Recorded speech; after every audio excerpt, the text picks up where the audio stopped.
A friend had an abortion before her marriage. Her husband doesn't know. It was his kid. She swore me to secrecy. I will never tell. Reddit, what secret are you taking to the grave?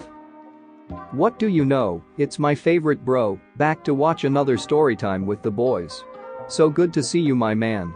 Join the fam by subscribing and liking the video so you don't miss any more sick stories from your boy Andrew. If you join the fam, you'll get access to our browser's account. No more lollygagging, let's get into the stories.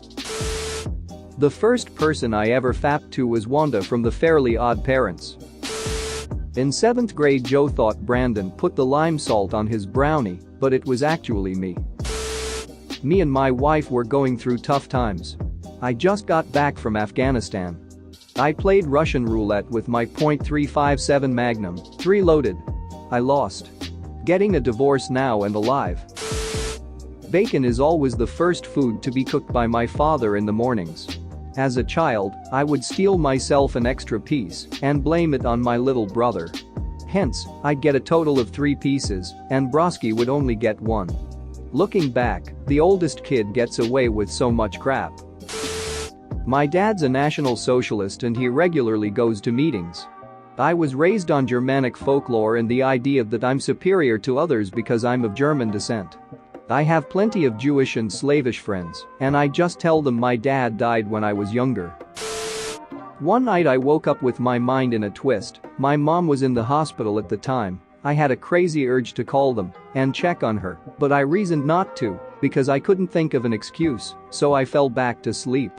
5 a.m. I get a call that they checked on her and she didn't have a pulse. I just think there was something I could have done that destroys me to even think about it. My mother killed my father when I was 8 years old with a shotgun blast to the face. He bled out through what was left of his head into my lap. Blood has a smell, a stink, when there's enough of it around. She got off because it was a self-defense situation. She sent me to school the next day, and ever since I've pretended that I'm a well-adjusted, stable person. I'm not. I worked for a shipping company at a customer desk. A guy I had known came in to ship a package. He was a known drug dealer in my town. He didn't recognize me. The package was wrapped in duct tape. I took the package, brought it out back, and made it disappear into my backpack. After my shift I opened the package and found $37,890 in cash. I never went back to the job and never heard anything about it. I left Texas a month later with cash in hand. I went to counseling for abuse after my parents divorced, and I was never abused, so they put me in the regular room with all the people there who were waiting for their siblings. I claimed my father abused me so I could go to the special room with all the abused kids. It was horrible. I had no right being in that room with all those people. They all were really messed up from what their parents had done to them, and I just got in so I could play Yu-Gi-Oh! Edit, I was probably 7 or 8, and for what I know my father did not get in trouble. I see him every week. I didn't know what I was doing back then. In 3rd grade, I cheated on my history exam. In 4th grade, I stole my Uncle Max's toupee, and I glued it on my face when I was Moses in my Hebrew school play. In 5th grade, I knocked my sister Edie down the stairs, and I blamed it on the dog when my mom sent me to the summer camp for fat kids, and then they served lunch. I got nuts, and I pigged out, and they kicked me out. But the worst thing I ever done, I mixed a pot of fake puke at home, and then I went to this movie theater, hid the puke in my jacket, climbed up to the balcony, and then, then, I made a noise like this. Hua hua hua huaya, and then I dumped it over the side, all over the people in the audience. And then, this was horrible, all the people started getting sick and throwing up all over each other. I never felt so bad in my entire life. When we were kids, a female cousin and I played doctor around the age of 6 or 7. Talked about it a few years ago around the age of 25, became deeply intimate, and have had really incredible sex several times over the last few years. She recently got married and we have since ended our relationship. We are both normal, successful, contributing citizens. You'd never know. Hopefully no one finds out, but I miss her and our level of intimacy. When my cousin died a few years ago, my family went over to his house to look around for a sense of closure. I ducked away for a bit and noticed his computer was still on. On his desktop was his porn folder. I deleted it before my aunt and uncle saw it. This is ducked up and definitely a secret I'm taking to my grave. Back when I was 13 I had discovered masturbation, and the closest thing I could fap into was my mom's panties.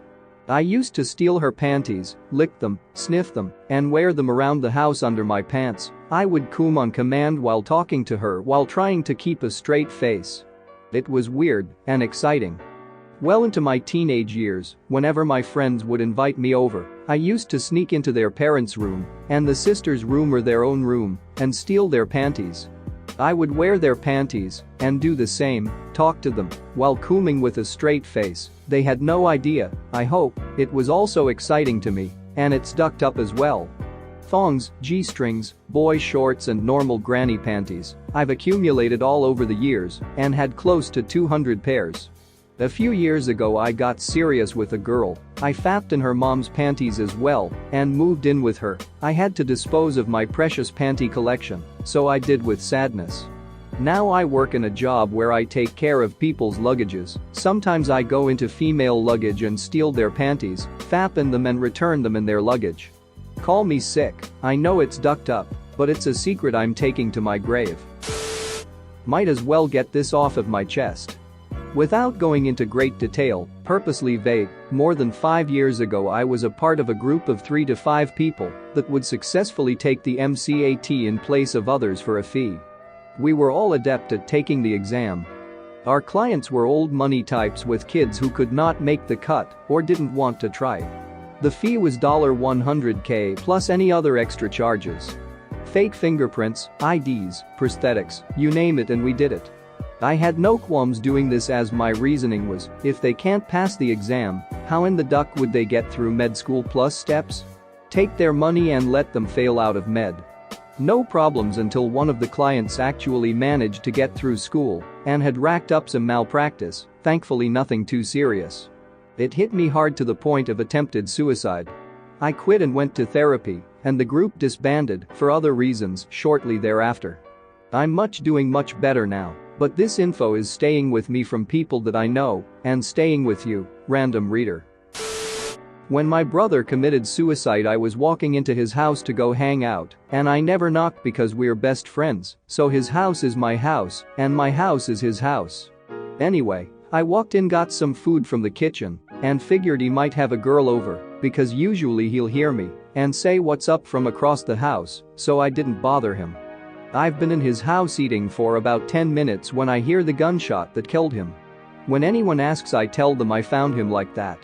I don't think I'll be able to ever tell anyone I know that. If I would have just knocked or walked down the hall I might have saved his life. Edit. To give an insight on any reasoning for what my brother did, whether it be financial issues, relationship troubles or what have you, I'll give you the last line of the short note he wrote before he died.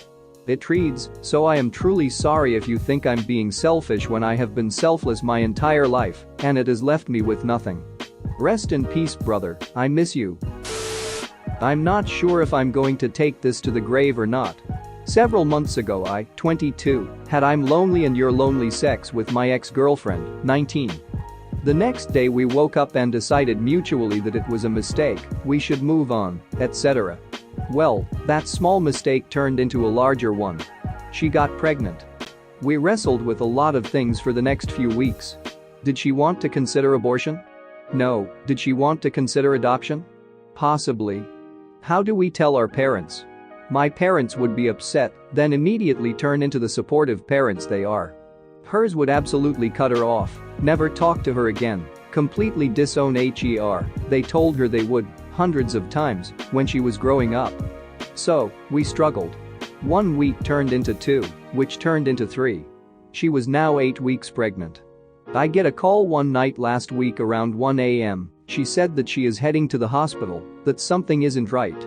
I meet her there, she describes incessant bleeding and very, very bad cramps. After 5 hours in the hospital, the doctor confirms what we'd already begun to fear, she had had a complete miscarriage. Just like that, then, she was no longer pregnant. Even in the middle of this terrible incident, she said she wanted no one to know about it. No one. About the pregnancy, about the miscarriage, about anything. I'm still conflicted. Miscarriages are very emotional events, and I can't go to my parents to talk it over with or hug it out with my best friend or anything. It's been a weird, rough few days. Thanks for watching. What did you think of the story time? Let me know in the comments below. If you liked the video, smash that like button and subscribe so you don't miss any more story times.